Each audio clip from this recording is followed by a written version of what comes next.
Kakatapos lang guys ng misa at dumiretso na ako dito sa Cagayan Restaurant para antayin si Queenie at saka mga kasama niya guys. So habang nag-aantay ako guys, kinunan ko ng video ang mga kabayan ko guys habang kumakanta sila. Minute ko pala yung music guys. Alam nyo naman magagalit si Lolo YouTube sa mga music na copyright. So ayan guys, ganyan talaga ang inibangan ng mga OFW tuwing Friday. So ipiflex ko sila guys. Ayan, habang nag-aantay ako. Ayun nga guys, ang saya-saya nila 'di ba, kumakanta sila. Habang naglilibang ako dahil naiinip din naman ako sa kakantay sa kasama ko, ayan, kaya kinunan ko sila ng video. Nakakatuwa 'di ba? Kaya kayong mga taga Pilipinas, wag niyo i-judge yung mga OFW bakit ganito sila, ganyan sila. Kasi guys, yan lang yung libangan nila tuwing Friday. Yung baga, yung pagod nila, diyan lang nila mailalabas tuwing Friday. Yung katuwaan kasama ang ibang kabayan natin. By the way guys, dumating na pala dyan si Queenie at saka si Jane at mga ibang kasama namin dyan at kasama na rin si birthday girl dyan guys. Thank you pala sa pag-imbita sa akin Queenie sa araw na ito at ang saya-saya ko naman dahil naimbitahan ako at nakagawa ulit ako ng bago kong vlog. Thank you so much guys. Thank you Jane, nagkita na rin tayong dalawa. Ayun, nagloko yung aking camera. Ayan guys, yung aking cellphone ay natumbad dyan. So, ayan, naayusin ko muna. Wait a minute. Humirit na rin pala ng kanta si birthday girl. Yan guys ang my birthday. Thank you sa pag-invite, Shuri.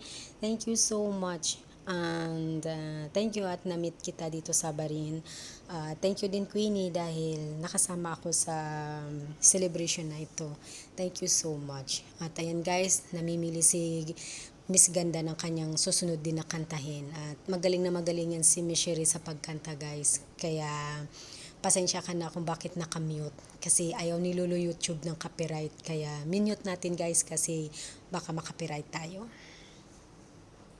Habang hindi pa kami kumakain, ayan, birit ng birit naman si ate ng kumanta at aliw na aliw naman ako sa pagkuha ng video sa kanya.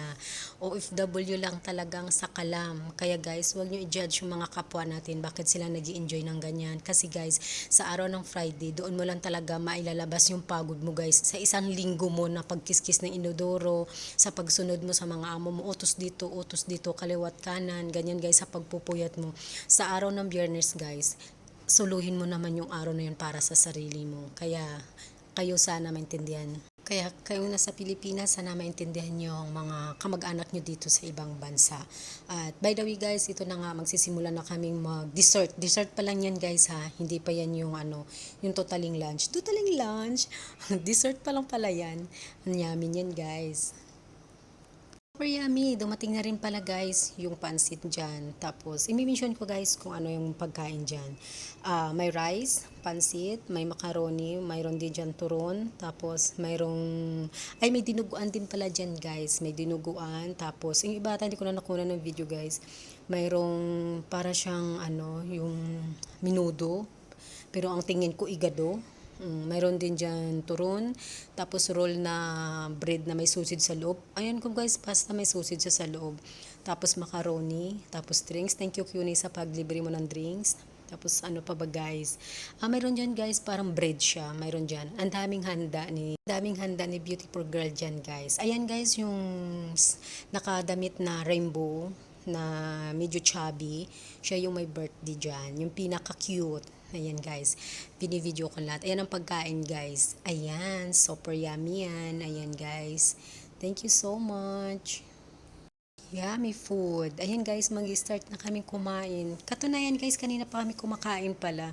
Ngayon ko lang sinasabi na magsisimula, pero kanina pa kami kumakain guys. Pero ngayon guys, magpo-focus na kami. Ayan guys, sinit ko na yung camera para makakain na kami. Pero medyo putol yung ulo ko dyan guys ha. Hindi kasi guys, wala kasing mapatungan ng camera guys kaya pasensya na po. Ang sarap ng pansit, mainit, tapos malasa siya. Tapos guys, nasa harapan ko naman yung pansit, parang ako lang talagang kakain yan lahat. Joke. Ang sarap ng pansit, in fairness. Kung sino may nagluto dyan sa Cagayan ng pansit, napakasarap. Sulit yung bayad, sobrang sarap. Mainit-init pa, tingnan nyo guys, umuusok-usok. O diba? Sabi ko yan ang may birthday girl. Ayan guys. Yung naka-rainbow na cloth. O yung tinanong ko dyan kung anong pangalan. Nahirapan akong bigkasin kasi. Bala na kayo, basta ang pangalan niya share. Share daw. O mahirap magka-boyfriend yan kasi isi-share niya rin. Joke.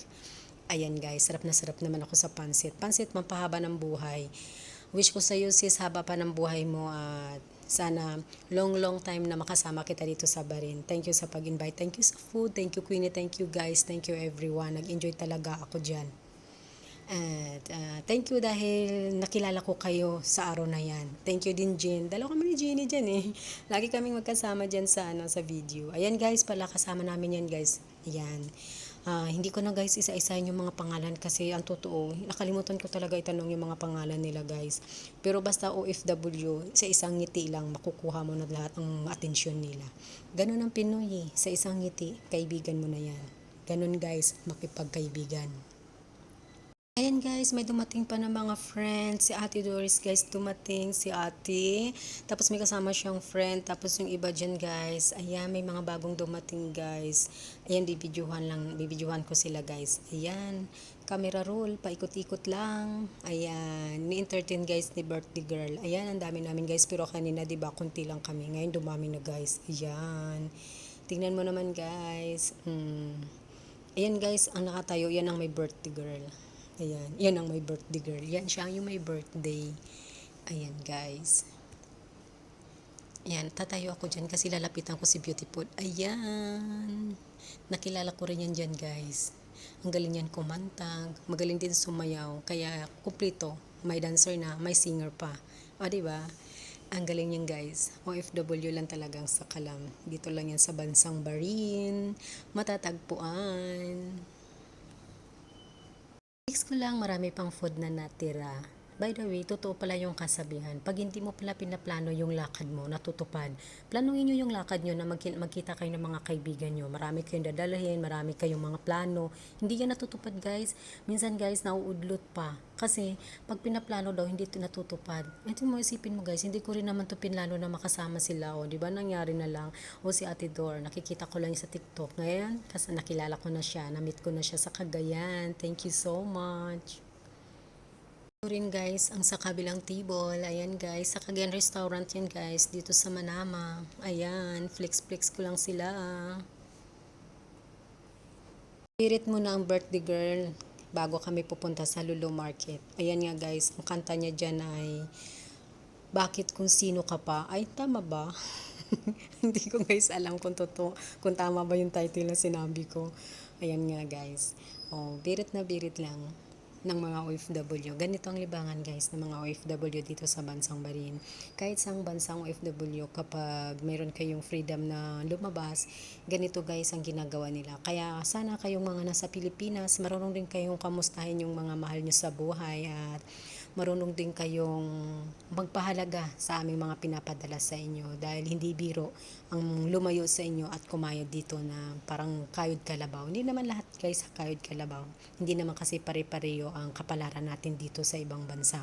Kaya ang masasabi ko lang, kung may nakikita kayong kakaiba sa mga OFW, wag natin agad silang i-judge. Mga kalapati sa Barin, bago mag-aid ang video.